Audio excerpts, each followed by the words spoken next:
Welcome to Woodhaven House. We are going to be inquired into the experience of the divine.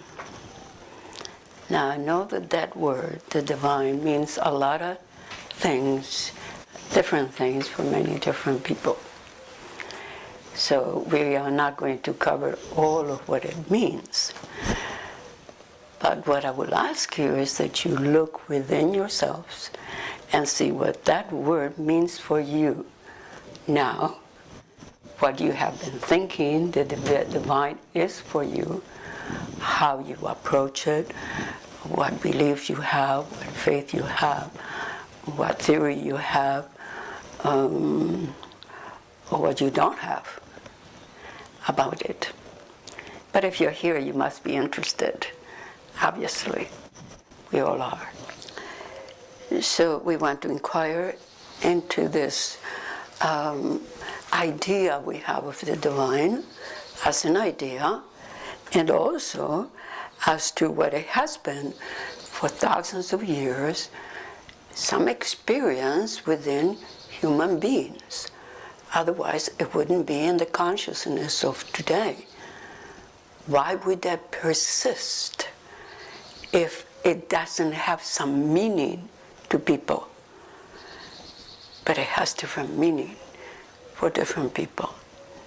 And as a matter of fact, they fight about it, or they use it to have wars about it in forms of organized religions that are against each other, or just ideologies that they fight for. When it doesn't need to be that way. It really, not at all. Since it is a common experience for all human beings on this planet, it has been around for thousands of years. Thousands of years. Human beings have had experience of something beyond what we feel is our daily living, our survival. So it has a meaning. Why we fight about it? I don't know. It doesn't make sense. Nobody respects one another. If we were to respect the way in which the other person experiences this, they call the divine, or God, or supernatural, or whatever the word that it is used, Allah, the word isn't it. It's the meaning behind the word that makes the difference.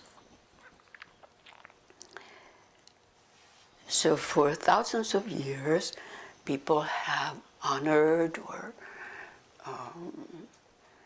believed in or have faith in something beyond what we call life, what we call being human. We have always looked up to someone being superior to us. And that is, of course, that which created the world, created the universe, created cosmos, or created everything. So we have always experienced that there has to be something beyond us, because we don't know how to create things. We cannot just create something in space. Creation itself does.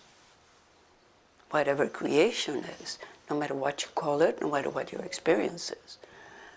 Out of nothing comes star, comes a planet, and then look what happens on a planet. Look at the diversity of things, and plants and animals and humans, and the beauty around it. And it has a movement that is constant. For us, it's limited, because we experience it only, as far as we know, while we are alive, as we call it. So we experience this creation on what we call our own lives. So we know we cannot create from nothing. We always create from something that has already been created. We can rearrange molecules, or dearrange them like we do with hydrogen bombs. We can pull it apart and then put it together again in some way. But we don't create from nothing. And that's the tendency we have to call that the supernatural, the divine, God, Allah, cosmos, the Big Bang. But we still don't know what it is, except for what faith we have, what belief we have, or what knowledge we have, which you also put into belief. Because whether you believe in God or the Big Bang, doesn't matter, you can't prove either one. It's all theoretical. You can only have a faith in it. And the faith comes from something that is very natural to us, we call the experience of the divine, of that beyond our experience of being human organisms. For each person is different, and we need to learn to respect that experience in each human being, just as it is, with their words, not ours. And that's when we are then all in oneness with that experience of the divine. Because if you look at what has happened through the ages, human beings believed in many gods at one time.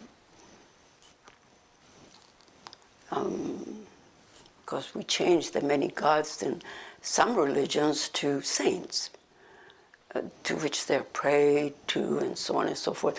Not much difference, but it looks like, it feels like. So we still have that around.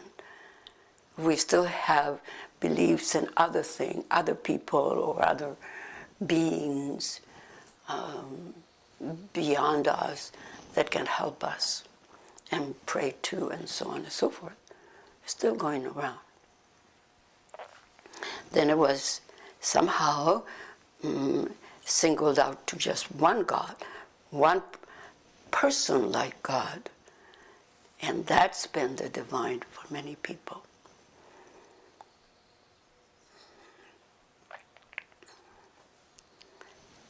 How long will that be around? We don't know.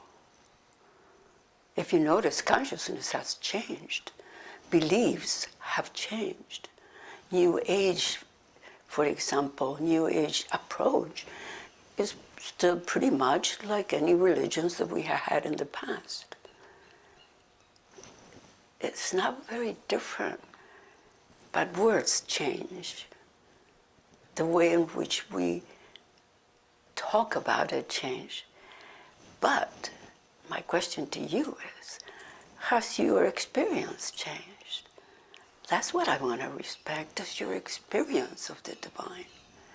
The experience that you have, that it is such love and compassion and caring for one another as a creation that is so supernatural for us, so awesome, so something that we could never do, and we have somehow been able to experience as organisms on the planet. So the experience of the divine is not really the same as the belief in the divine. And that's something you can look for yourself and differentiate so that you can experience others as yourself, coming from same nothingness, same space, as I call it, same creation, without a word, without a particular word, but just simply an experience that it has been around for thousands of years for us. We do have respect for that which has created us. There's no two ways about it. Even the person that says that doesn't believe in anything, an atheist just as religious as a religious person, but with a different approach. They believe in not believing. That's okay. But they experience too. They just have different words. Wouldn't that be a wonderful, different world if we respected each other, but just experience each other as this arrangement of what we call molecules, atoms, and particles, and so on. This arrangement of creation itself and nothing else. And then, when we experience that way, when we experience ourselves and we experience others that way, then we get along. And the egos don't get in the way. The ego of wanting to have my way, what I like, all of those things we get stuck on. Then relationships would be so different on the planet. Then we would be behaving with our true heart, as we call it, which is love and compassion and so on. So the experience of the divine as an experience is very, very important. Doesn't matter what you call it. It is getting to the experience within.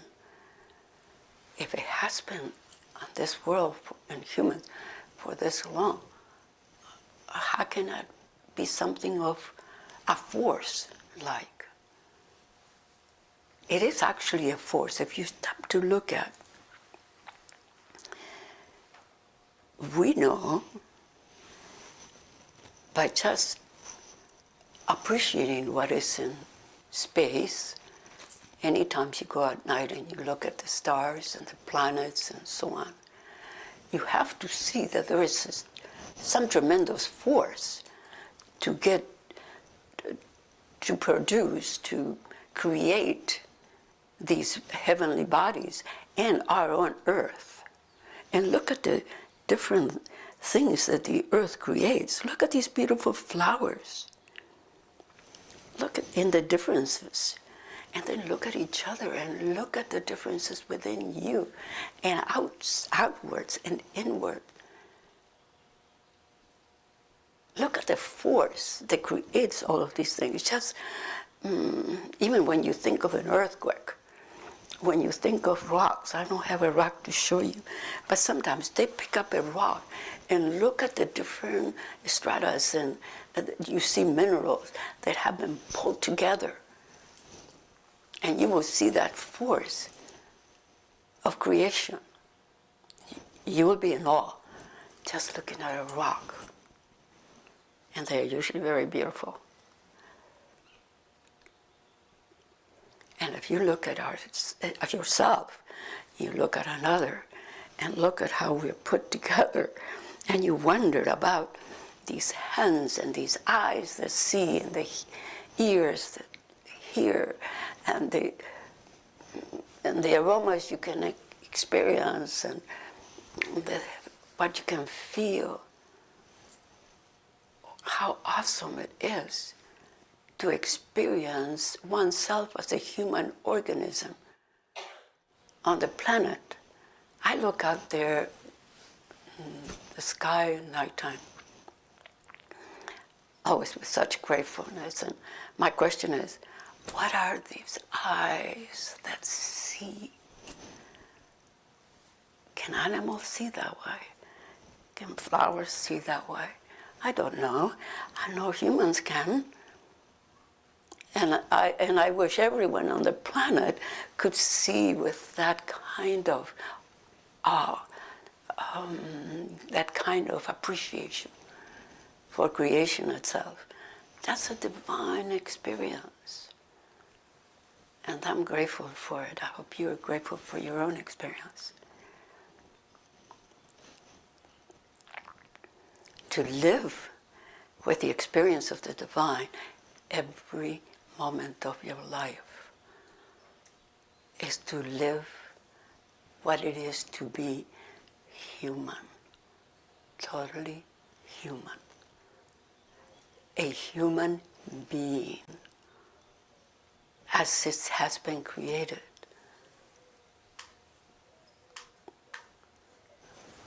What sort of clouds that experience is that which we have learned. Habits we have learned. Desires that we have been, keeping alive. Addictions. All kinds of things that are also part of what the human organism can do. It's all part of being human too. But what we haven't discovered is the power of the divine. Because the power of the divine erases all of that conditioning.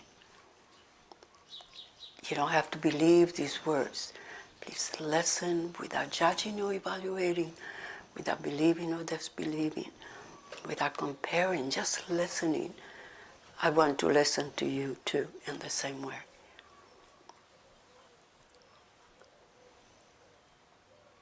The experience of the divine truly erases the conditioning. For that you have to be willing to not do the conditioning. And how are you going to do that? And people say, how do I do that, Miss Dantes? But you know how I like to tell people what to do. That'll be the day. Never do. No, you have to find out and be responsible yourselves. You're capable. If you are that divine creation, my friends, then all of it is in there for you. All you have to do is be willing to give up your conditioning, to give up those impulses and say, oh, I want this. Oh, I want this cup. Oh, I don't want to lose this cup. What would happen if I lose this cup? Did I get another one? Why don't? However, if I am attached to the cup, oh, I would suffer losing it. No, this is just something that we created by putting nature together. That's all.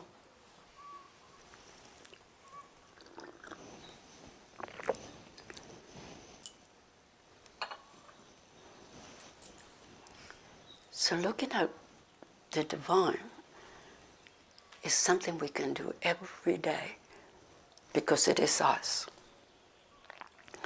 And we need to be able to experience, listen please carefully, we need to experience the experience. Because what happens is the experience is there, but our conditioning obliterates it. Our needs for this or that, needs to make money, to be important, to survive, to shine, to be recognized, to be somebody, all of those things, to have things that we don't want to give up. All of that obliterates the truth. You willing to give up any of that in order to experience the divine? That's a question for you. I can ask that to myself every day, every second. perfectly all right. And if you find out, no, I don't, okay, then suffer. Because that's what happens. But then you say, oh no, I don't want to suffer. No, that's okay, you want to suffer. Don't worry, suffer. Until you see that you want to suffer, because all you had to do was just to give up some habit, some little thing, or maybe a lot of things. For some people, it's a lot of things. Well, then enjoy the a lot of things and suffer. The divine doesn't care how much you have, does it? Take a look. Creation is not about things. Creation isn't about what we possess. You know, we've been told this sort of thing through the Buddha, for one thing, Jesus, Muhammad. I mean, we have been told all of this over and over and over again. People go to churches and temples and repeat the words. But do they live the truth of the experience of the divine? Question it. Look without judging or evaluating. Nothing to judge or evaluate. But just look within and you will find it is there. When you live it, when you walk the walk, the talk, walk the talk, it's such a different life. But you cannot be attached. Not attached to things. Not to the way we want others to see us. But just to the way we are, and then move from there. So, the experience of the divine is actually very powerful. More powerful than you think it is. The job we have is to observe how we obliterate the truth of their experience. And you experience usually in those moments in which you just love unconditionally. And for most people, it is rare. For most people in this planet, to love unconditionally is rare. But that is the experience of the divine. It has just been there. So the other is you. Now, if you really hate yourself, what are you going to see on the other? You're not going to like the others either. But all unconsciously, you're not even going to know that you do that.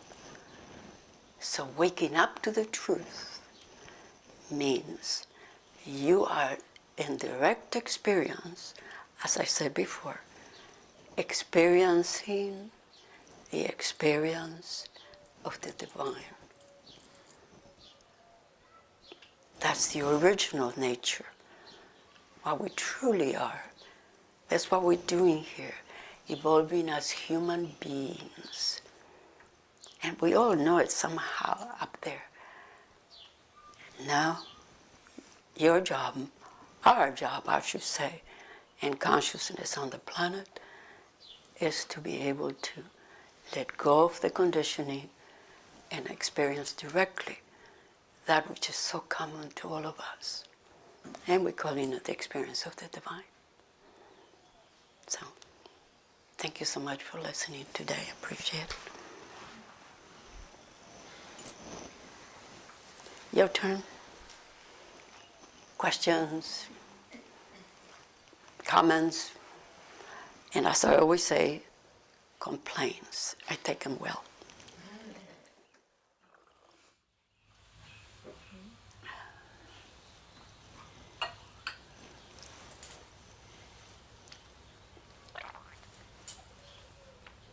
Anything?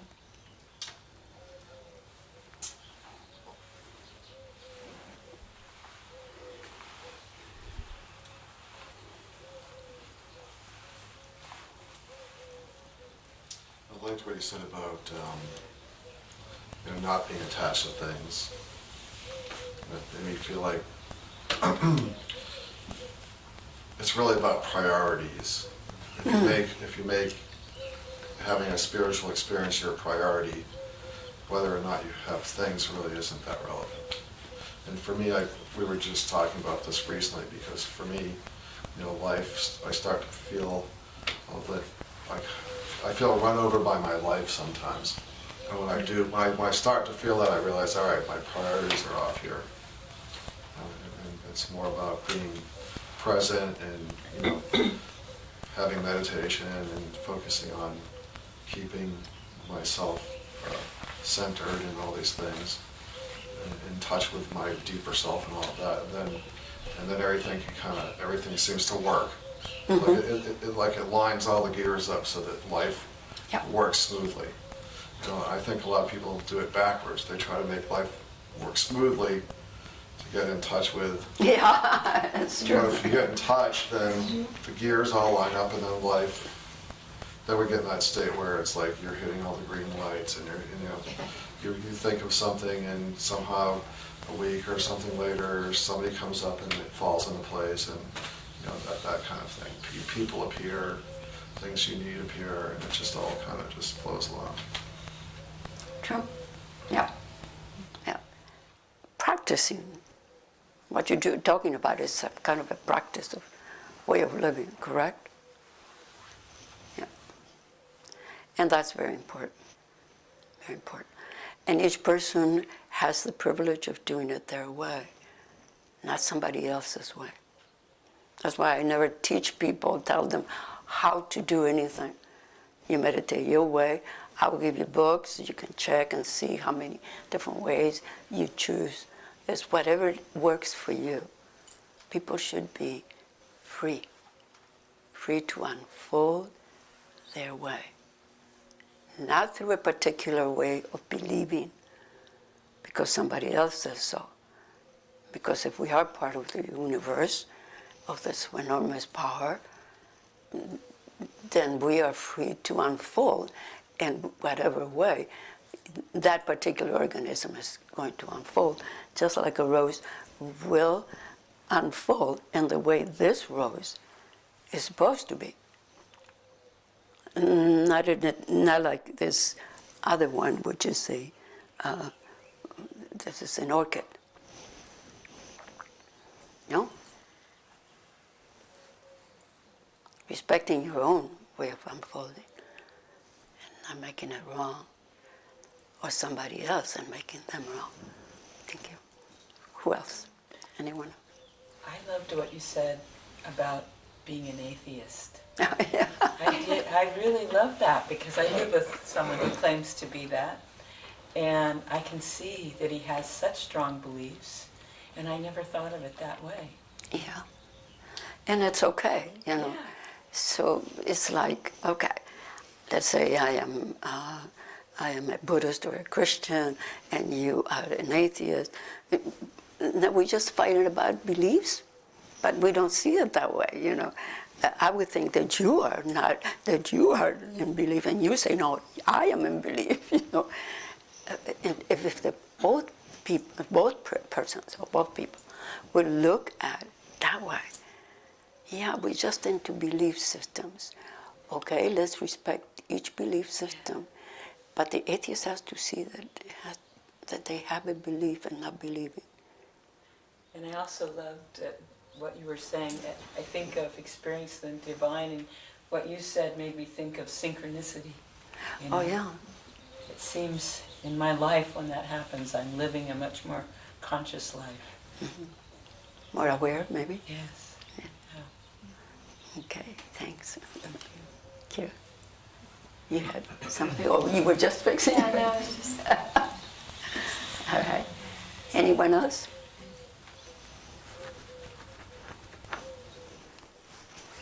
This is dialogue time, so you are And you don't have to worry. Not, this is, you know, your face is not going to show no matter what you say, so don't worry about it. You can say anything you want. Yes, please. Well, I was also resonating with what he was saying about, and I love the term he said, I have to remember, when my life starts to run over me, or something like that. I have this sense of my life running over me, and I really connected with that. And when that happens, I feel like I'm just going so fast that I'm Yes. going to lose my balance. And Yes. and so then when I become aware of that, then I realize what he was saying, that I'm not practicing my being present, my awareness, my unfolding. And that when I realize that and then start to get more in touch with what is really happening in life, and not my life running over me, me running my life, then I can calm down and become more present. And like she was saying with the synchronicity, Yeah. I mean, all of that starts to, I become aware of that and of all these things which I think of as divine happenings. And one thing I was, when you were using the cup as an example of being attached to things, I was thinking about attachment, and sometimes what gets me is when I'm attached to something, it's not necessarily a particular object itself. I had to lose that, but oftentimes it's like if somebody important to me gave me that object. For example, if some Yes. friend gave me this Or your daughter gave you, or daughter, or your whatever. son gives you. Yeah, You know. and so I was thinking about that. It's like, what's the difference between an attachment that's just, oh, I bought this cup, and Yeah, you no. know, or oh, somebody gave me this cup, and how myself anyway, I put more importance on that, Yes. and I just became aware of that. Good. Thank you. Right. I wonder if I can take apart a little bit of the two things that both of you said, and you too. When we say we are, I think if I can paraphrase, life is doing us, or in some way, we are being run by life, correct? I think that we might not be discriminating between life and way of living. Life cannot do anything except the moment of now you are alive, this moment. Oops, too late, that one already passed. It's this one. Oops, passed already. Goodness. Can you catch up with life? Your brain cannot go that fast. And that's what life really is. Now, what we call life as a rule, and we've been taught this, is the way of living. Our way of living is what runs us. I think that's what you said, runs me. You're a teacher, and you teach in many places, and you say, oh, life just runs. I am so busy. And who say yes to this and this and this and this? The teacher did. I mean, I'm not saying you do that, but since you're a teacher, you can do that. So most people do the same thing with their jobs or whatever it is that they're doing in life.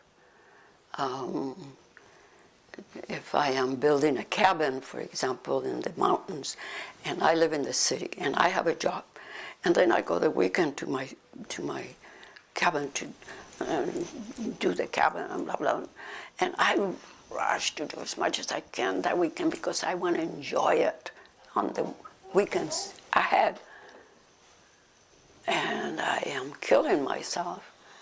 It's like people that work and work hard in order to give up work. What is it called? Retired. To retire, and by the time they retire, they're so tired because they worked so hard to make more money or to wait until they are, I mean, I've observed this on people. They are 70 because if they stop at 65, they're not going to make as much. By 70, they don't have the energy to use what they have. Do they notice that? No. They make themselves unhealthy in order to survive and according to the way they want to survive, according to their attachments. But they don't see that. And I keep trying to show people that health comes first. That without health, none of what you have is worth anything. Now people say, oh, I know that. Good. Live it. So, do you understand what I'm saying? That we set up our way of living, and then we say, oh, life is running me. No, we set it up. And that way, because we are conditioned, especially in this country, conditioned, and this culture is that way, which is beginning to be all over the world anyway. So if we observe and see our conditioning, it stops. Well, I just don't, if I go to do my cabin on the weekends, I'll relax half of the time. The other half of the time, I do the cabin.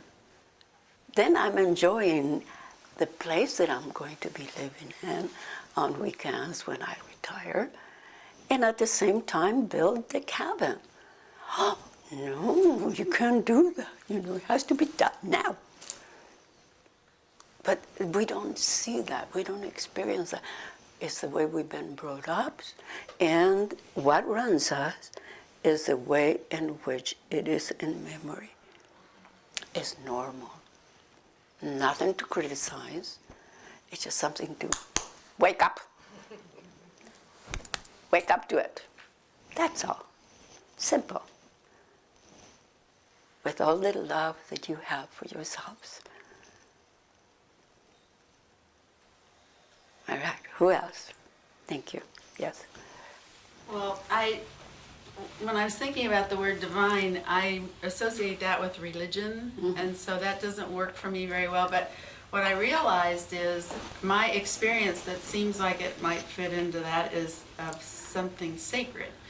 So every once in a while I get what I feel is a glimpse because I feel something, I notice something, it's an experience of something that is just precious, and I always want to get it back again, which I never can because it's always a different sort Absolutely. of experience if you have it again. Have to leave it. Yes. But it also comes at quiet times. That usually I'm not busily rushing when I have that experience. It's more like I was sitting there and the tree was just the sun on the whatever, sunset.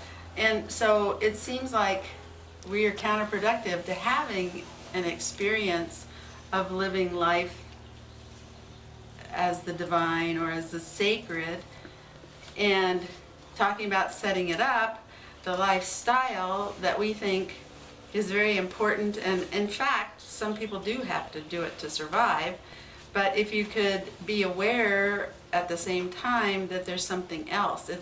It's we get on a train and going down the track and you don't look around on either side. You think you're having to do something, and really when you assess your life, it doesn't have to be that way. It seems That's like right. it does. No, it doesn't. But no.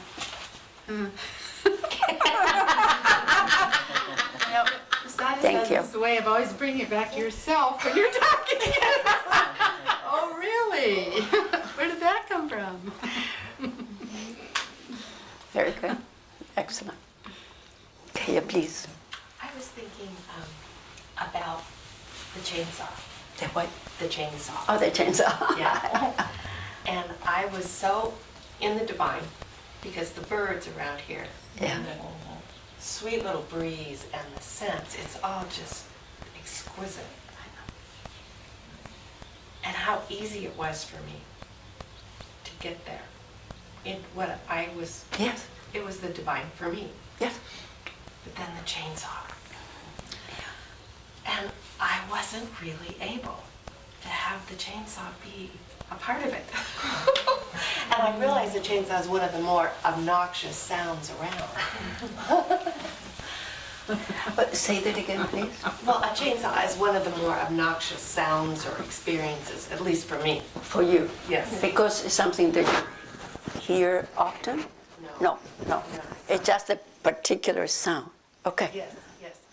And I realized how much then I was so distracted. Very good. Thank you for bringing that up. Because now we can look at, may I use that?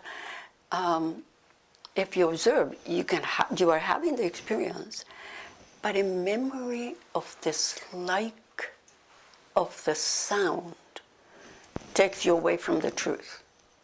Correct? Yes. Okay? But if you were at that moment to be able to experience the sound of the saw, a part of the experience of a divine organism, they can hear everything without judging or evaluating, like or dislike. Back into the divine, no time at all. But by just being able to understand and experience how it took you away, you're already part of going more towards the truth of the divine experience. You have to know how you get distracted. If you don't catch yourself being distracted, you will never know anything. Thank you. Yeah, absolutely. And you have to be willing to see how you love being distracted by their own conditioning.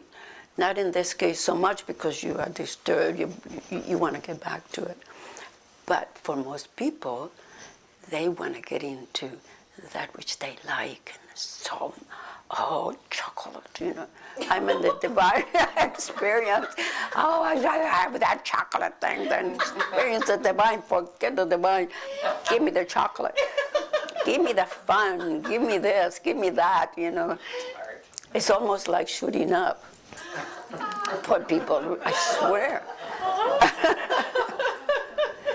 But most of the time we are not aware of that, because the memory, the conditioning is that strong. So what we have to do is to be sure that we see how very naturally we are hypocrites. Don't use that word to put yourself down. A hypocrite is a person that thinks one way and does another. Don't judge or evaluate. Observe. Wake up. Observe, just like you just did.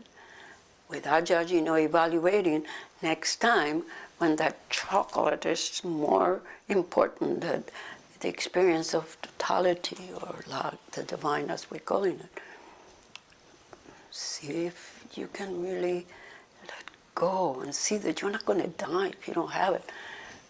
You're not going to die if you let go of that dislike for the chainsaw. In that moment, there is a moment of transformation. Not just change. Not just change. Change is not the same as transformation. Transformation is something that you turn around and it never happens again, really. And if it does, it's in the background. But a change is only temporary. And that's what has been happening to us. We change temporarily, and then we go back, change again, and then go back. Everybody experiences that sort of thing, I know. Okay, thanks. Anyone else? Yes. So it's almost like allowance and without judgment of, if we could get away from the judgment. How can you get away from the judgment? You had the judgment, oops, passed already. So start looking at how do you let go of a judgment? Is the judgment the one that already happened? How can you let go of something that already happened? Is it this one right now? Oh, but, oop. So start looking at what is right now. And then you will find your own answer to that. Wonderful. Thanks. Okay, well, yes, please. My most cherished experiences of the sacred and of the divine are always, most always connected to nature in some way. I don't really think in terms of, I guess, the divine as being some man sitting up in a cloud, but more about sunsets and about nature speaking and I was really glad that you brought up about the judgment, because oftentimes, I feel the experience of divinity in a beautiful sunset, but maybe not so much listening to a chainsaw. Yeah. Or the sweet little chicken who was giving an egg over here, which was really, that was really beautiful though. Yeah, I didn't hear. And now the little doves, and so I think that the judgment and our conditioning, at least mine, judgment and conditioning, gets in the way more often. I may have many experiences through the day of the divine, but then the judgment and the conditioning come back, and I realize that really, if I can set those aside, that it's all divine. Yes, it is all divine. Yeah. How are you going to set aside something you already did? Practice. Well, but what is the practice? So you have to find your own practice, not somebody else's practice. Nor when you find your own practice can you teach it to others, because they have to find their own. So this is always something that people ask me, well, how do you do this? That I don't answer that. What you were saying and what you were saying, the two of you were saying, remind me of something that, yes, the experience of the divine has been there all the time. And it is there all the time. Remember that when we say the experience of the divine is also an idea, a concept we have now. And we're talking concept.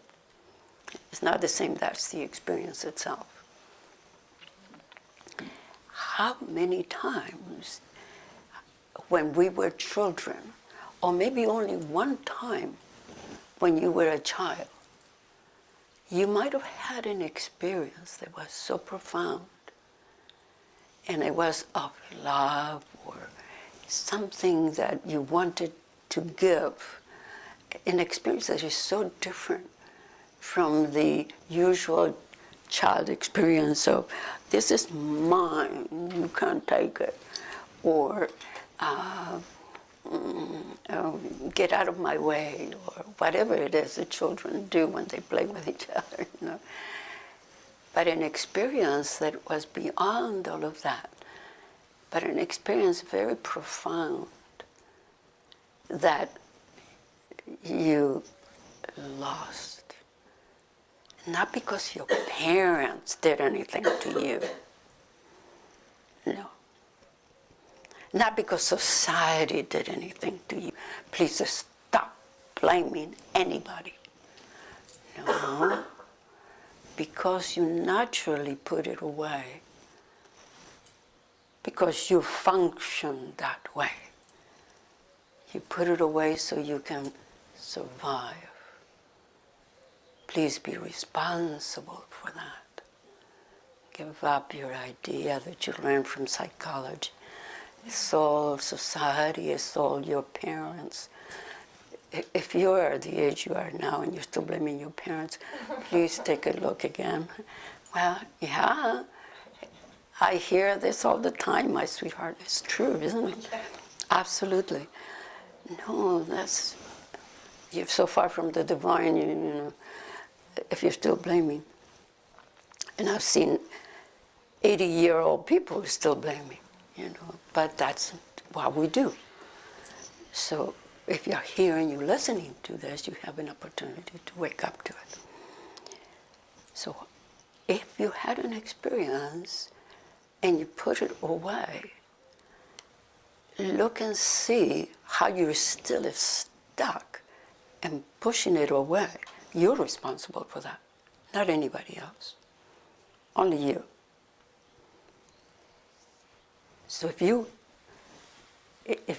put away all the blame that you have about the way you are today and not be able to experience the divine, well, take a look again. Because I am almost sure that at some point, unless you're a psychopath, and I don't think you're a psychopath or you wouldn't be here. I mean, you wouldn't be able to tolerate Miss Dantes as a psychopath. So, if you really were to look, you would find that you had, when you were a child, an experience of total love, of total giving, total compassion.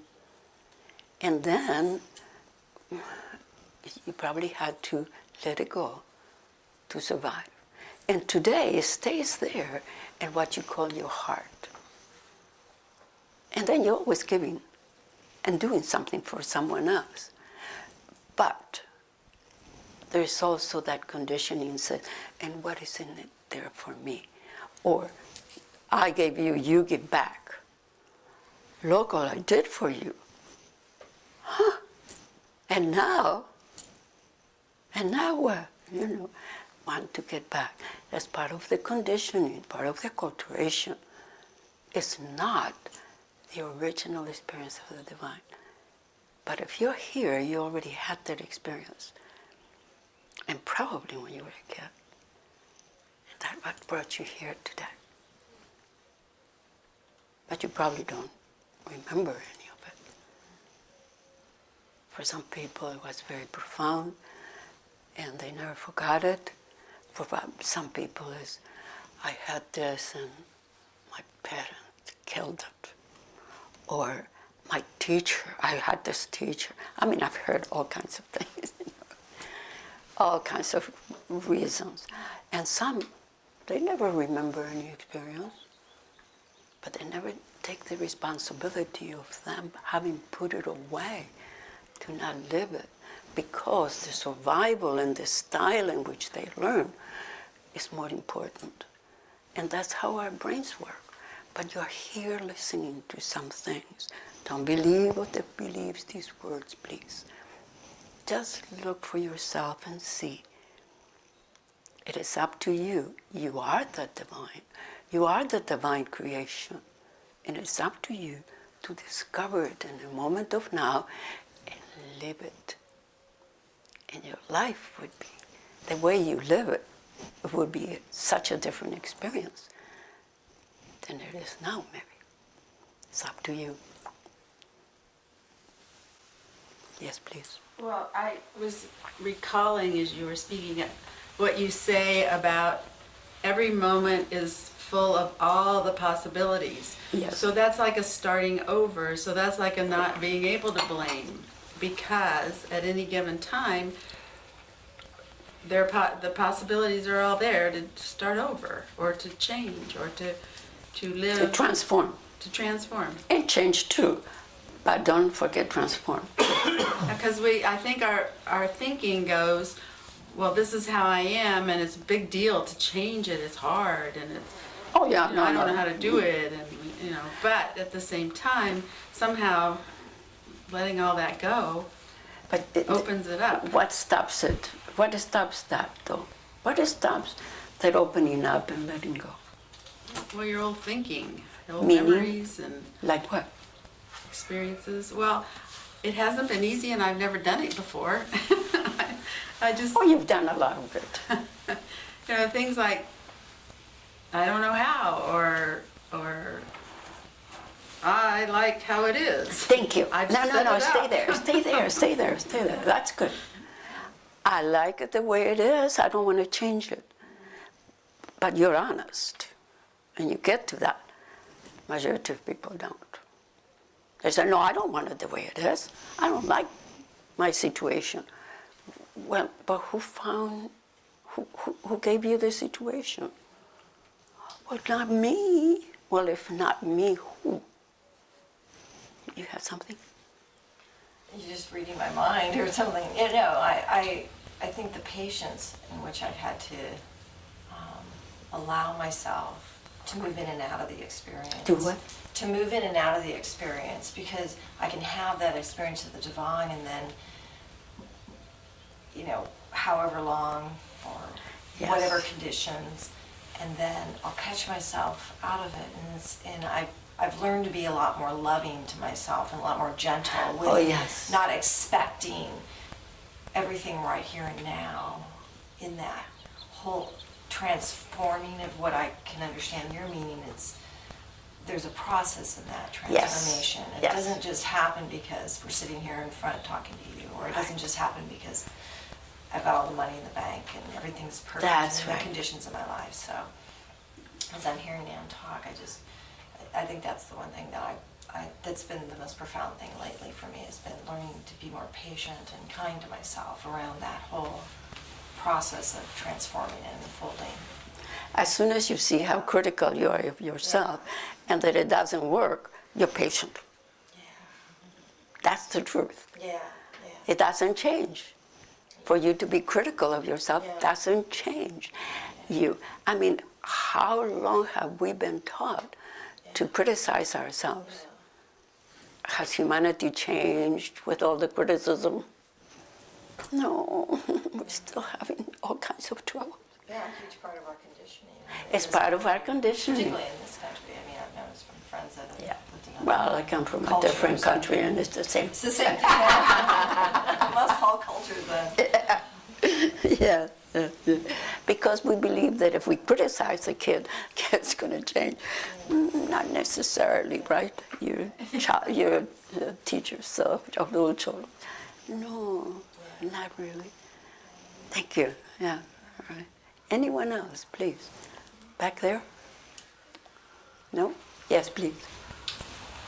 Ms. Dantes, I appreciate you talking about having the respect for the experience of the divine. Yours may be different than mine, but you said something to the effect of the experience of the divine. Like you're looking at yourself looking at the stars, maybe, I don't know. So I have had the opportunity to walk in Yeah. this labyrinth. Yeah. In the center, I have had a sense of energy in the center. Okay. I feel energy around the whole thing, but the Correct. intensity, someone called it a vortex. Now, someone can come along and say, oh, that's just your ego. What do you know of the divine? I know what I experienced, that's all that matters. That's And right. I have experienced that energy elsewhere in sacred places, Yes. you know. Because it's the place or you? Well, I'm attuned to what is there, I believe. I'm attuned. I mean, I've walked many labyrinths before, but how is it that I feel what I feel in the center of this one is rather unique? Because maybe I was tuned in. Maybe it's all over the earth that way. Well, I haven't taken a check of the planet Earth. I've only done it in certain places. Good. Yeah. The fact is that you can have that experience anywhere you are. Because everywhere is the divine. Everywhere is creation. And thank you for saying that, you know, people can experience it, that we could make a business out of it, you know. You know, common experience, the center of the labyrinth. And listen, that's what happens. People do. Except that we are not a business. And we don't lie. We tell you like it is. So when he says that he has that experience, I just tell you, well, you can experience any place you are. But if you want to come and do that the same way he does and experience, either you will have their experience in the center or you won't, and that's perfectly all right. You can have it anywhere. So, yes, I appreciate what you say, my love, and it's true. But it is your own abilities to be able to, and your willingness to be so quiet, just like you were talking about, Annie was talking about, being so quiet that is more clear to you, revealed to you. You feel it's revealed to you. So, yeah, there is something about the way we set up everything here that people can be quiet enough to be in the center of that and have their experience. But somebody else might have the experience before they come in. Well, they're both equal, And when you set up an environment where it's loving and clean and you're doing things for other people, it gives the opportunity for people to experience what you experience. But the experience is always on the person. I don't take for granted that it is us. No, we cooperate so that they can have the experience. But it isn't us doing it. Am I making things clear for you? I think the thing about the conditions, years ago when I kind of started on the very conscious spiritual path, I always considered conditions being just right. And I know over the years, it's not the conditions of here. Right? No. Not that it's not facilitating it, but when we're out in our real daily lives, or when, let's say, a tragedy happens in our life, or a loss of a loved one, or some challenge comes about, it's when that's the experiencing the divine, Right. being conscious and aware of the divine in my life is the biggest challenge. Yeah. To lose someone and still experience the divine is tough for most people. Yeah. And, to take credit for his experience or someone else's experience, people tell us all kinds of experience they have here. Did we do it? No. We facilitate it by having things clean, by doing this and that and so on. So it takes away from their, conditioned mind so that they can experience their silence, as she talks about. Because that's why you were talking about sitting sometimes here in silence, correct? Yeah. Well, we facilitate, and we're willing to do that in the way in which we do it without making it a business. And, if you give this, we give you that. No. You can't pay for silence. We just have to depend on whatever people want to give for it. That's the only way. So, thanks. All right. Okay, anyone else? Because my boss is saying that it is almost time. So, anyone else, please, back there? You have anything? I've had a lot, but I can't figure out how I want to put it out. I just have identified with a lot that was said here today, and so grateful for you and for Woodhaven as a place to stop for a moment and thank you for coming from so far away. Thank you. Do you have anything you would like to say? Well, I'm a little dull today, and my thoughts are a little disjointed, but pardon me for that. But I think we come from the divine, we come down here to have this physical experience. And I think one of the purposes we come down here for is to make us appreciate the divine more. I think if you don't have that kind of dichotomy, you cannot really know what it is to be really divine. So I think of this as a kind of a big game that we're all playing here to help us to appreciate our divine nature more. And I think that divine nature is a kind of a drive that we all have, which we know that we're all connected some way on another realm. So this whole experience here is really just a game for me. I just love to play this game here, and then I lose sight of my divine nature every once in a while, and then I have to get it back, and that helps me to appreciate my divine nature more. So that's kind of like all I have to say, I guess. That's all right. There are millions of people who feel like you. Yeah, on this planet. Oof. I've heard that before. Sure. And why can't we respect the way you experience it? Okay. And I thank you for it. All right. Anything you like to say? You don't have to speak, but if you want to. Well, I don't know that I can express it really, but I'm going back to the discussion about attachment and Oh, yes. Chris's Chainsaw. appreciation of quiet, and the chainsaw is part of my love of the mountains, because it's a mountain sound to me. And I hear a chainsaw and I go to the Sierras. But that's my attachment.